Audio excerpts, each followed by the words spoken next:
Hey everybody, this is Tommy from the Ravens Creek Study, and we are trucking along through an Eschatology 101, kind of looking at the end of the age, asking the question of if we were to just get a really general outline and ask some simple questions of what is it that the Bible says about each point in particular within this outline or framework, paradigm, whatever word you want to use here, what are some of the things that we would find in the Bible? And we've come to the point of the middle of the week. We've been looking at Daniel 9:27, these 70 weeks, and with Daniel 9:27 we have, then he shall confirm a covenant with many for 1 week, for 1 7-year period. But in the middle of the week he shall bring an end to the sacrifice and offering, and on the wing of abomination shall be one who makes desolate, even until the consummation which is determined is poured out on the desolate. Now, this is one of those verses that I think I've already mentioned this in a previous video. This is a really bizarre verse. This is one of those verses that the Hebrew translators have a hard time understanding as to how should we interpret this. So to try to demystify it, we're just looking at simple facts. Okay, so 1 week, there's a 7-year period. Good enough. At the beginning, there's going to be some sort of a confirmation of a covenant, whatever that means, right? And there's going to be an end sacrifice and offering in the middle of the week, so there has to be sacrifice and offering to be cut off. We discussed that the first half of the 7-year period having a time of peace, and we discussed during this time of peace that a temple and sacrifice must exist in order for them to come to an end. While the temple doesn't necessarily need to be completed, it does at least need to be in process of building. You know, they can be building the temple and yet just have that outer court be the thing that is fully devoted, and so therefore there can be sacrifice, and they have at least the framework and structure of the temple completed, and they're able to have their offerings in it and kind of do everything they're supposed to do while they're building and making the temple complete, if you will.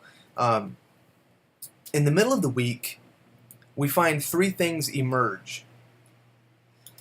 And we'll discuss each one fully in their own video, but to give kind of a general overview, general synopsis here, we see the covenant is broken, so whatever that was confirmed at the beginning, and we discussed a couple different ideas in that video, whatever is begun at the beginning, whether a peace treaty or it's just a confirmation like, yeah, you have a right to the land, and yeah, you can build a temple, that's broken here in the middle of the week. That's no longer valid.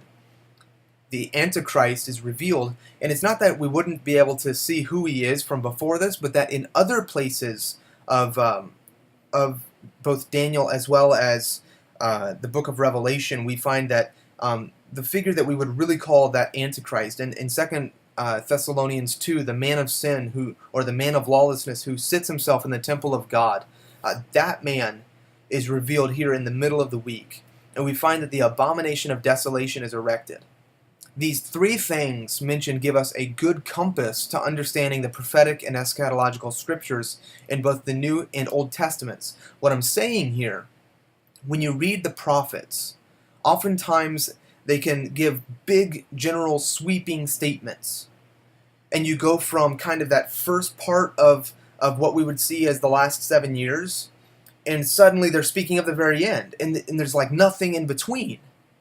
But when you have this framework and you understand these are the things that happen at various times, you can start to see, oh, okay, so when the prophet is talking about these idols that they're giving themselves to and devoting themselves to, and that they're going to be crushed down at the coming of Messiah, and they're going to break them down, they're never going to be serving these idols again, okay, we can understand that that's going to be kind of at the last part, that this is after the Antichrist would be destroyed and Israel is being brought back.